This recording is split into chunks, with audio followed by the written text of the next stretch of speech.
Of the 1980s, Corey Feldman starred in movie classics like Stand By Me, The Goonies and The Lost Boys, pairing up for that one with the late Corey Haim. But behind the scenes, there was a sordid and shocking secret.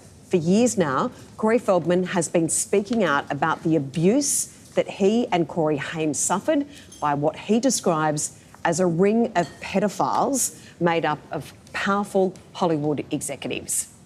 Next month, Corey says he will be naming his abusers in a new documentary, and Corey joins us this morning from LA. Welcome to the show, Corey. Thanks so much for joining us. Good morning. How are you, Tosh? Really Everyone? well, thank you. We've been... Good to see you all. I do want to correct you on one thing early this morning, and I'm sorry to correct a woman and her own show. It's terrible manners, especially when I'm coming all the way from America, and we're already known for not being so polite. So my apologies there. Not at all. But that said, actually, I never did say that I was going to name a bunch of powerful executives. That is a misconstrued message that has been spun by the media.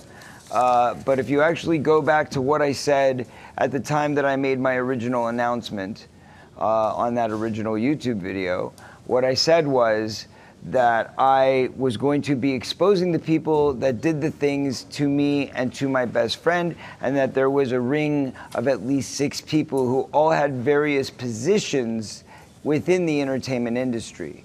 So I never said anything about powerful executives. That's something that got blown out of proportion. But the bottom line is they're at all levels.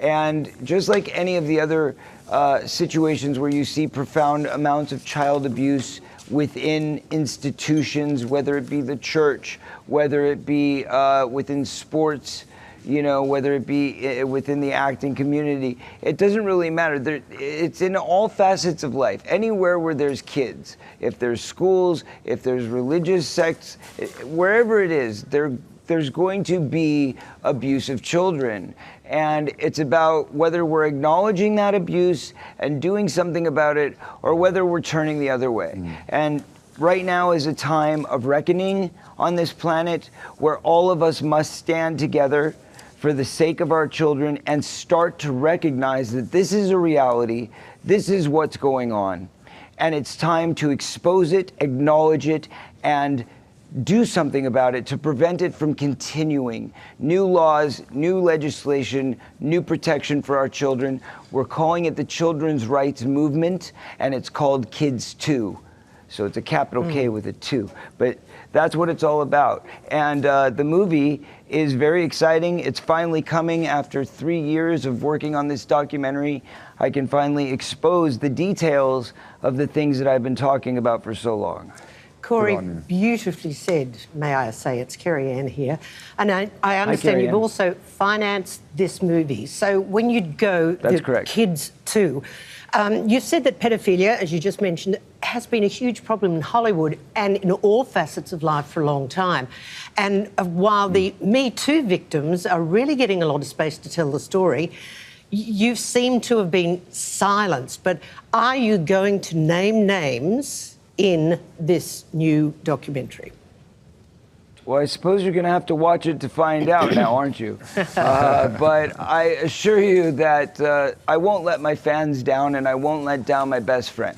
I promised my best friend 10 years ago, on the day of this anniversary, will be the 10-year anniversary of his death, unfortunately. And I promised him 1 year before that, 1 year before his death, that I would tell his story if, for any reason, he were to die before I was. And I made that promise, and I've kept that promise, and that promise is going to come in the form of a worldwide, live, global pay-per-view event, where for the first time, people can watch the premiere of a film, which will only show this one time. As of now, we have no other future plans to show it.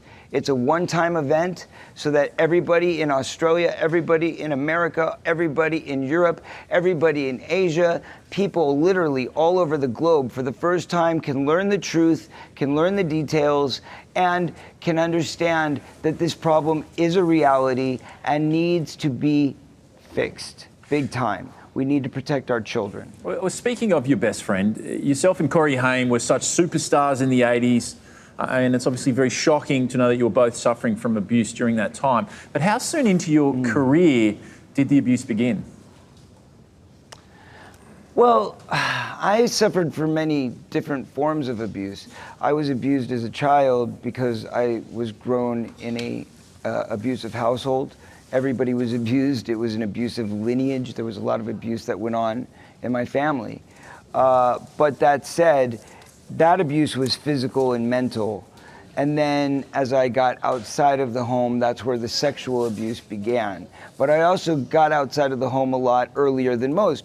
One of the things that pedophiles look for as a tradition is a broken home. They always go after the children that, you know, come from a situation where the parents are fighting, or there's disarray, or, you know, there's going to be some uneven factor of the family that gives them the idea that the dad's not going to be around, and they only got to, you know, deal with the mom, and a lot of times they try to buddy up with the mom. There's a pattern to this, and we've seen this pattern over and over and over. That's why it's so prevalent in things like the Boy Scouts and the Girl Scouts and all of that kind of stuff, because wherever you can find scattered families, you're going to find pedophiles lurking in the dark. It is so true, Corey, and you've been extraordinarily courageous and often a lone voice in standing up for this stuff. It's impossible to believe, but you are now a father yourself. You have a teenage son, Zen.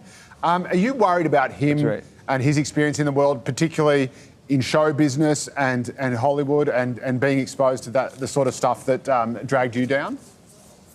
You know what, I have to say, I'm so proud. My son is almost 16 years old.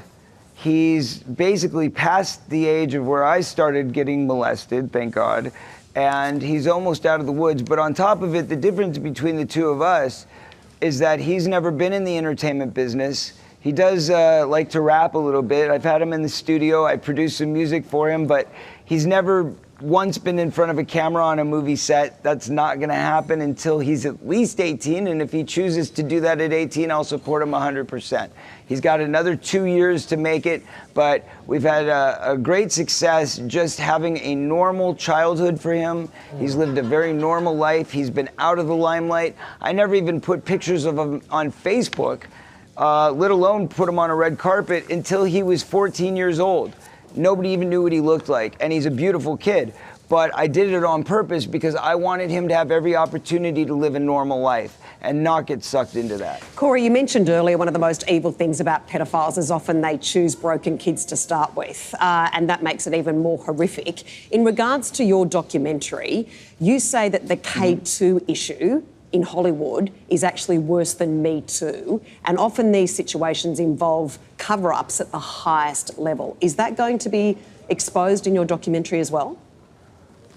Well, there's only so far that I'm going to go in my documentary as far as, you know, highest level cover-ups and stuff like that. God knows there's always going to be another level up, right? I mean, we've learned that through history on many things. What I'm hoping for is this film exposes enough, certainly, to start investigations. We're here to lay it out for you so that you can understand in the film, look, these are real things that are going on. They were going on before, and they're still going on today.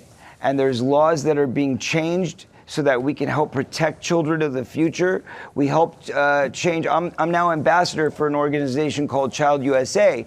We helped to change 2 different states' laws this year. One was in New York, which is why you saw Jeffery Epstein and R. Kelly indicted, because the Child Victims Act in New York helped bring all these cases forward so that they could come back and tell their stories and bring charges against them years after some of the crimes were committed. Same thing happened in California this year. We got one passed where we pushed the statute to 45 years old. And then additionally, we also were able to open a 3-year window. And what that means is during a 3-year window, cases which were prior to 2017, for the first time in history, were able to come back and actually try to bring civil cases against their abusers. We haven't gotten to the point of criminal cases yet, but that's a place that I'd like to see us get across the board in America. I don't know how the rules are and the laws are in Australia, but this is how it is in America, and it's definitely something that's worth fighting for. Absolutely. And for more information on Corey Feldman's documentary, My Truth, The Rape of Two Coreys, you can head to coreyfeldman.net or follow Corey on social media. Corey, thank you so much for joining us, and thank you for everything that you're doing. Congratulations, Corey. To protect Thank you. MyTruthDoc.com. Yeah, MyTruthDoc.com. Look forward to it.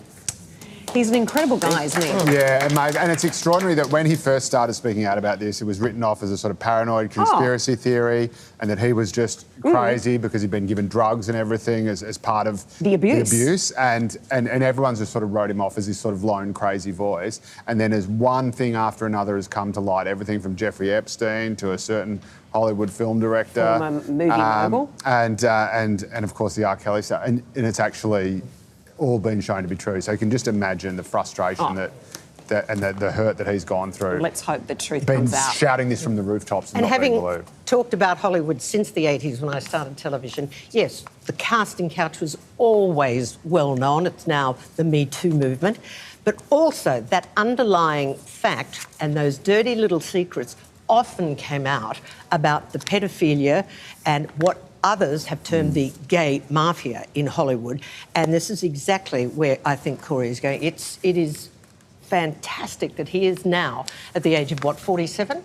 Yeah, but he's also, you know, the most important thing is protecting our kids, and he's done an extraordinary amount of work. Yeah, and it's totally separate to any absolutely. gay thing. But it's not gay. I'm talking pedophilia as well as other issues. There's two levels here, and he is